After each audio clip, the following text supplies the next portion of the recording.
want your art to be crispier than McDonald's Diet Coke? I've got some tips for you. When I'm looking at a good piece, I'm not looking for a specific art style. I'm not looking for photorealism. I'm looking for juice. I'm looking for pop. I'm looking for crispiness, you know? And here's some tips that I have found that have made my art crispier over the years. Number one is adding in your highlights last. I know it's really tempting. I'm a sparkly girl. I like to paint sparkly things, and I like to put in all the highlights first. And this is depends on the medium too. Like watercolor, obviously you have to put in the highlights first, but discounting watercolor, saving your like really bright highlights for last and not going in with pure white will really make your painting pop and make all the other colors pop in comparison. And honestly, just learning color theory in general, I find that I tend to gravitate towards things like pushing shadows to be cooler and purpler and highlights to be warmer and yellower. I find that can add a bit of a je ne sais quoi pop. On a similar note, not using pure black is another great way to make things pop, because when you get those really dark darks, you can really emphasize them. I was watching a video, I think it was about Vermeer paintings, but they were talking about the Vermeer triangle, which if you don't know, in a lot of Vermeer paintings, also, if I'm in post and there's a bunch of text going across the screen saying everything I'm saying is wrong, I'm talking out of my brain here, not a textbook, so I could be wrong. But Vermeer like always had this triangle of light you see here. So because of that, he always emphasized this eye, and this eye was always like the darkest part of the painting. I learned like here and like a nostril, and I think the corner of the lips should be like the darkest part of a portrait. Because when I was learning how to paint, I was just like, clearly everything that's black has to be black, duh, but don't trust yourself. You think you know how the world looks, but you don't. You think you know what green this is? You don't. Well, this is probably sap green, that's a bad example. You think a tree is green and brown? You think the sky is blue?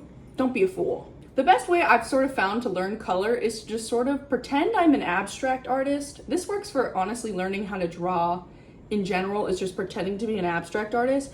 And I like to squint my eyes really hard, and I'm sure I'm gonna get really crazy wrinkles when I'm 85, but I like to squint my eyes really hard, and I like to be like, so if I'm making an abstract painting, what color would I use for that abstract piece? Because like when you're drawing an object, your brain wants to make it into a thing, but things in real life are weird. They're not these clip art cartoons that our brains want us to recreate. So instead, what you have to do is sort of put on a different hat and use a different part of your brain and try to look at the thing you're looking at as like an object made up of shape and color that is essentially abstracted. I don't know if that makes sense, but like thinking in that way really helps me be a more realistic and better painter. Learning perspective like the hard old-fashioned way will make your art 1000% better. I never did this till I went to art school. I was forced to, and I hated my life and I was terrible at it. But now that I know what I'm doing, because I honestly had to take a class to learn it, because I tried to learn perspective intuitively and I kind of failed.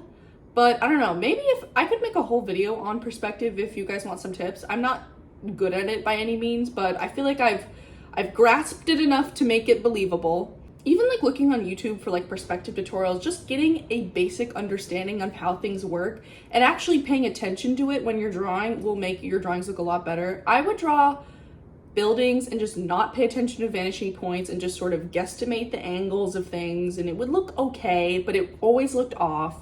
But really uniforming things and like drawing them on paper and making sure your drawings follow the rules that you put into place will make them look 1000% better. Before, I was just kind of like, my buildings looked like they were falling over because I didn't know what I was doing. Perspective is really hard because we're like 3D creatures in a 3D world, and you're trying to translate that onto a 2D surface, and you kind of have to lie in order to make it look right. There's a lot of really great tutorials on YouTube that I'm sure you can look up. Mastering perspective is, in my opinion, like the most elusive fundamental to me, just because I'm not a math person. I'm very much like a color and a feeling and like a vibes kind of person, which is why I think I do really well with light and color theory. But perspective, it eludes me. But you don't have to take a class. You don't have to pay the RISD bucks to get the RISD knowledge, because all knowledge is free on youtube.com. And I know that there are some RISD professors who make tutorials on this website. Like I said, if you guys want me to make a video on like detailing my knowledge of perspective, my very limited knowledge on like how to do basic things, I can totally do that. On the same lines of perspective, one of the most useful things I learned that just was sort of simple, but like, I don't know why I've never noticed it before. Edges of things are darker than the rest of the object in a drawing. Like the corners and the edges are going to be darker in a drawing. Here, wait, let's look at this cabinet back here. This is a great example. So you see how this edge of this here is darker than this? That's for a reason. So just emphasizing this will make things come out into space more. See, look at this perspective. There's tons of perspective knowledge back here. You know, see all these things, they're receding. This isn't necessarily a trick, but something to keep in mind is that red will jump off the page, in my opinion, the most. And I think like scientifically that's correct. Don't quote me on that. But something about red pigments will like really grab you. So being very intentional about where you put your colors and like what you want emphasized will make different parts of paintings pop. That's fun. Another type of perspective that you don't have to get the ruler out for is atmospheric perspective, which is something you can always implement. So atmospheric perspective in the most basic sense is basically when things go back, they get less detailed, and depending on the time of day in the atmosphere, but good general rule of thumb is that they get bluer or purpler. So I'm from Colorado. You look out into the mountains, the reason why they're purple is because of atmospheric perspective. So just whenever you're drawing something, always keeping in mind that whatever is going to be farthest and back is going to have the lowest contrast, and it's also going to be slightly bluer, and less detail will make the things that are a bit warmer and more contrasted and less blurry and sharper in the foreground even sharper and stand out even further. Depth is a really important part in making things pop in the foreground. Adding depth into pieces can be as simple as adding some leading lines in the background that like show how far off into a space something goes. Like this line here shows the depth of the room that I'm in. So like adding, like maybe just adding like hints of this room. Like if you were to draw this frame, I can't believe there's a dog outside. I don't even know that dogs can live here. So if you're drawing this room, just sort of adding these lines here would make all the difference compared to like where I am here, because it gives sense of scale. Like Salty, I'm pointing back towards Salty right here, but my arm is going back in space.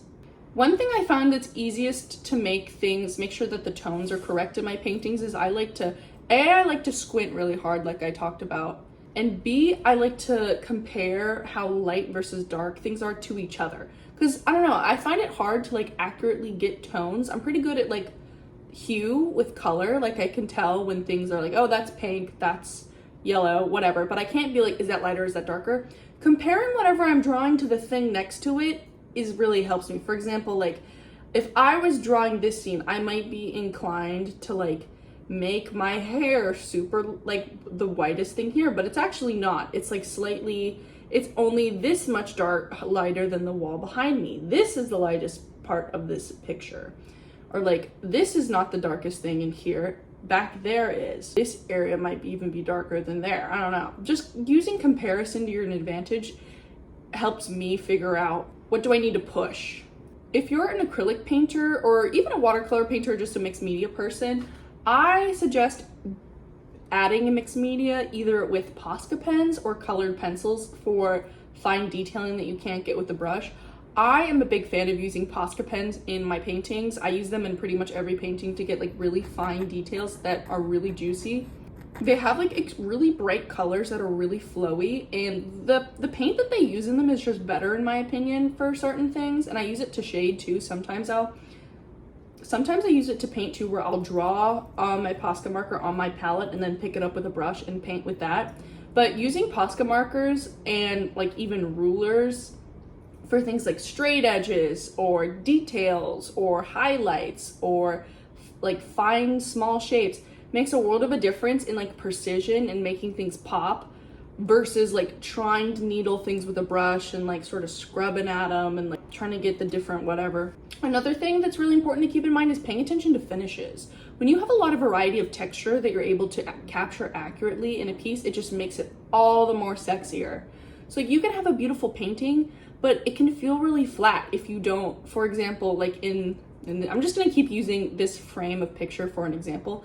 Like if you don't capture like the difference in texture from like the slight shine of the plants and like my hair versus like the matteness of my sweater and like in my skin, like it's not going to be as interesting of a painting. So like, really paying attention to like how different highlights and shadows react on different textures and like what shapes they make and how intense the light is and where it gets dispersed and where the bounce light comes off of, and just really trying to pay attention to every single piece of your reference will make all the difference.